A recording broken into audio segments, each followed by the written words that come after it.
BBOR, Black Box Online Radio, coming to you from Boston, Massachusetts. And yes, normally we record this program in West Virginia, but up in Boston for the Christmas holiday season.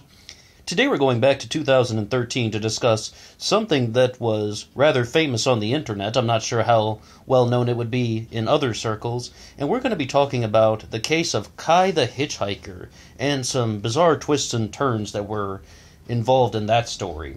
First and foremost, we'd say that this character known as Kai he achieved a certain level of internet stardom because of a particular interview that he had done, and I think we can do a better introduction than that.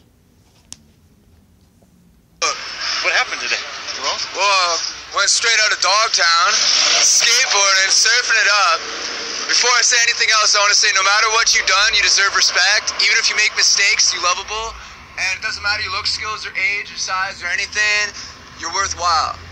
No one can ever take that away from you. First and foremost, those are really nice words. Now, this stuff right here, I was driving and I was in the passenger side of this f***er's car, and he comes over on there. He was over by the recycling center. He says, "Oh, when I was in the Virgin Islands, 30 years old on a business trip, I this 14-year-old." I was like, "You what?" He's like, "I raped this 14-year-old." Starts crying, gives me a big hug. He's like 300-pound guy. Other thing we need to know, people are weird. Like, holy shit, you must be f***ed, man. Like, what's he talking about? I didn't take him seriously at first. He comes driving down this way. He's like, you know what? I come to realize I'm Jesus Christ, and I can do anything I f***ing want to. And watch this. Bam! And he smashed into this f***ing guy right there. Pinned him in between that f***ing truck. And so I hop out. I look over, the guy's pinned there. I mean, like, freight train riders know this. Like, if you get pinned between something, do not f***ing move that shit. Otherwise you bleed out. Like, motherfucker, I ran in, I grabbed the keys, he's f***ing sitting there like nothing even happened.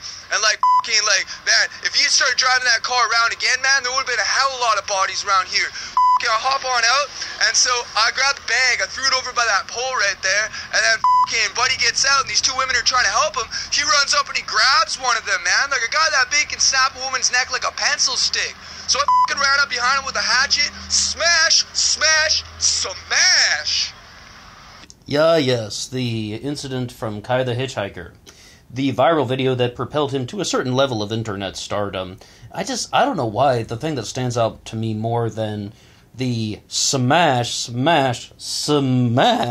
is that the guy's gonna snap the girl's neck like a pencil stick.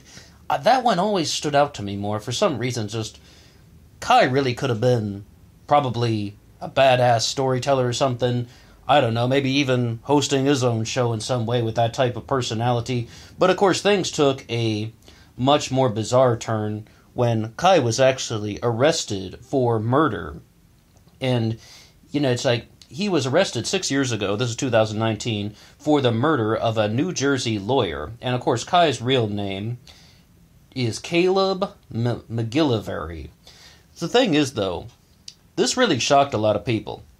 I think I found out about this case much later on than 2013. It must have been around 2015 or 16 or something when I first learned about this, because I remember watching that viral video that we were just playing right there, and what I was thinking was, wow, all right, that's a crazy thing. But then, you see in the suggested videos and the suggested links on the side on YouTube, I clicked another one, and they said that Kai had been arrested for murder. And I was like, oh my gosh, you gotta be kidding me. What on earth is going on with that? And they didn't even have a photo of him.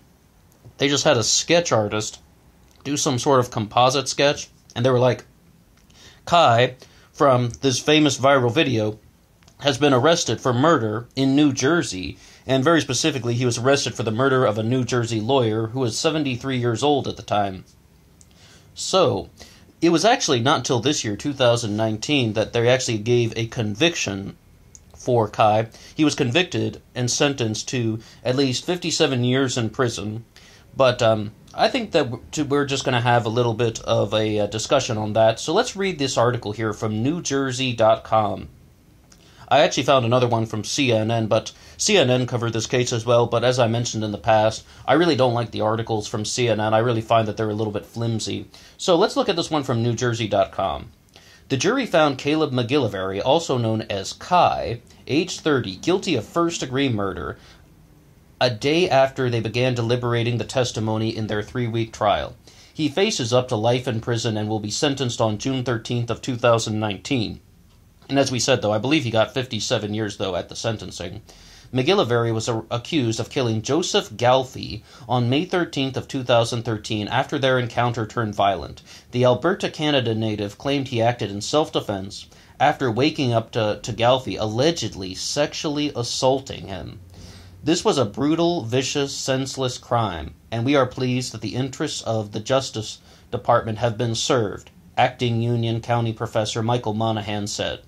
We sincerely thank the jury for their service and hope that today's verdict brings some measure of solace to Mr. Galfy's friends, family, and loved ones. The contentious trial at Union County Courthouse nearly ended in McGillivray being thrown out of the courtroom after he had an outburst following the lawyer's closing arguments.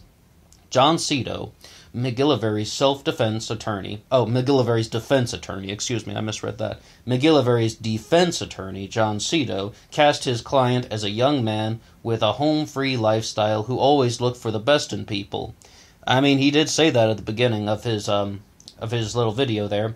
Cito argued police failed to properly investigate the killing and did not pursue evidence that would have proved the sexual assault occurred. McGillivray became an internet celebrity in February 2013 when he gave a local TV station an off-kilter interview about saving 2 people while hitchhiking in Fresno, California, the thing that we have just heard here. In the now viral interview, an animated Kai explained how he smashed the attacker in the back of the head with a hatchet. Isn't it weird that, like, most people don't really ever ask any follow-up questions about that? I was just, like, wondering, like, he was just giving that casual interview, and I was just like, isn't it weird that other people who are looking into this are just not really asking what happened next? Everybody's just sort of like, that's kind of cool story. That guy's kind of different. Yeah, he has an animated personality. I noticed a lot of people were leaving comments like that, and not so much about what on earth really happened after he smashed some guy in the back of the head with a hatchet. I mean, and that was my first instinct. Well, is that guy dead or something? I know that guy would sound like a creep talking about raping girls in the Virgin Islands, as well as thinking that he's Jesus Christ. Excuse me for laughing. It's such an outrageous thing. It's such an outrageous thing to hear. McGillivray tested at the trial, though it became combative while he was cross-examined by Assistant Prosecutor Scott Peterson. Scott Peterson, good name to have. The two often raised their voices and talked over each other, forcing Judge Robert Kirsch to call order in the court and remind McGillivray several times not to speak out of turn and add irrelevant information. McGillivray pushed back, arguing that he was treated worse than other witnesses and his Sixth Amendment right was being infringed. Assistant prosecutors Jillian Reyes and Peterson said Galfy's brutal injuries, 3 skull fractures, 4 broken ribs, and severe contusions showed this was so far from self-defense it's not even funny. I don't really just to say a very superficial thing, and after we've talked about a handful of true crime cases on this channel, I don't know how on earth you could say that something like that was not self-defense. Obviously, if someone is being, attacked in attempted rape, and someone just strikes back, they want to put them down, and they want to keep them down. So, I mean, absolutely, that could be self-defense. And it's not saying anything for or against Kai's innocence or guilt.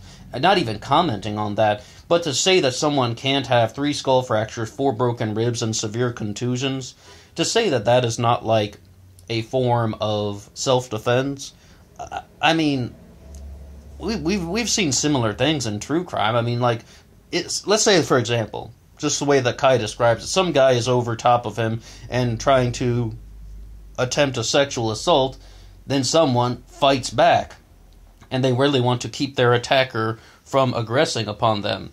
Granted, though, we should say that Galfy, the alleged attacker, was 73 years old at the time, and these injuries do seem somewhat excessive. But at the same time, just to say that this was not self-defense because of the injuries as described, I don't really find that that's a very strong statement. Not to mention we have some other things about just how I mean, the other thing that I said, though, I think we already covered it. Galfy was 73 years old, so that is something that they do have to bear in mind, because it's not so simple. It's not just following things like a flow chart. They have to add in all of this stuff together. Once again, not commenting on Kai's innocence or guilt, just saying that some remarks about that statement right there. One of the prosecution's star witnesses, Junaid Shaikh, of the Division of the County of the Medical Examiner,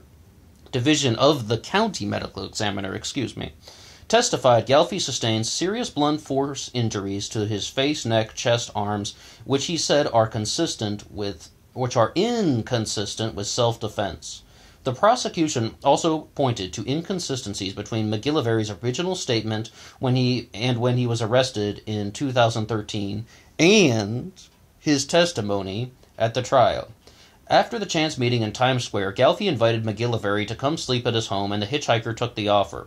He testified when he woke up on May 12, 2013, he had bodily fluids on his face that tasted salty. Ugh. McGillivray testified at the trial that Galfy drove him to the railway station on May 12th, and the hitchhiker took the train to Asbury to meet a friend.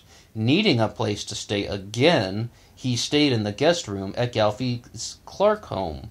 Galfy poured McGillivray a beer, and the 30-year-old said he blacked out after that. When he woke up, his pants were down, and Galfy was grinding and humping him, McGillivray testified.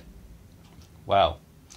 McGillivray said that he hit the lawyer and ran away. Galfy was found dead in his bedroom in his underwear and socks during a wellness check on May 13, 2013.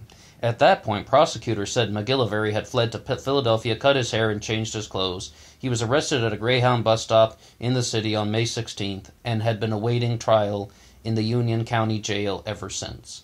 And that is the conclusion. So what I believe that this article is trying to convey here, once again from NJ.com, True Jersey, they are saying that, I believe the sentiment that they were trying to convey right there is just that there's no possible way that somebody like Galfy could have sustained injuries that seriously, based on the events as Kai had described them, as just hitting him and running away. He would have had to have beaten him somewhat severely. But at the same time, once again, I'm just saying that not as in an unconnected statement. Injuries like that can very easily come from a self-defense case, especially when someone is fighting off an attacker. But with this article, I believe the kind of undertone of it is there's no way that Galfy could have experienced that the way that Kai described the events. In short, they believe Kai was being somewhat deceptive about the events that took place. Okay, so that's kind of where we will probably have to leave there, and that's the conclusion of the article. And as we said, Kai was sentenced to 57 years in prison, and I don't think the jury saw anything that he had to say. A lot of people were just very shocked because he had become an internet personality. You watch that video, it's just, even though he's talking about very horrendous things, it's just that, like I said, I was just even laughing as we read it off right there, because it's just, there's just this element of outrageousness and this element of absurdity in the way that he presents things. And as we said, though, it's a real shame that some tragedy like this would have happened, not only for Galfy, but, Kai could have become a major internet personality, but Galfy as well probably didn't deserve to die this way, and we don't necessarily know what would have happened. If I recall from reading this article just now from NJ.com, it sounds like he woke up with the salty liquid on his face, but then he chose to go back and stay there again. That sounds also very suspicious. Once again, it doesn't necessarily mean too much. It's that just sounds like something that is somewhat suspicious. And I also have to say, though, now, when I decided to do this article, do this podcast segment on Kai the Hitchhiker, on Instagram, almost immediately, somebody liked one of my photos, and their name was I'm Not Kai, Kai. And I don't know, do you guys look into coincidences and synchronicity and all that? I just thought that was a very, very bizarre coincidence. I was like, yeah, I think I'll do an upload about Kai the Hitchhiker. And a couple minutes later, you get a notification, I'm Not Kai. I'm like, I'm not going to talk to you, because this is going to... It's do you think there are, elements in the universe like that coincidences actually mean anything, or just... Maybe it's just that. It's just the intersection of possibilities, or that thing that we heard from Jack Tannick and Alexis Linklater. in the cosmic shuffle of things, the shuffle of the cosmic order, stuff like that. Well, that's where we're going to have to leave it now. If you have anything to say about the death of the murder trial of Kai the Hitchhiker and the death of this New Jersey man, the attorney named Joseph Galfy, I would love to hear what you have to say. And once again, the Kai the Hitchhiker murder case and the death of Joseph Galfy. So please drop a comment below. I would love to hear any of your comments. If you like this upload, you can hit the like button. If you haven't subscribed yet, you're welcome to subscribe. And until next time.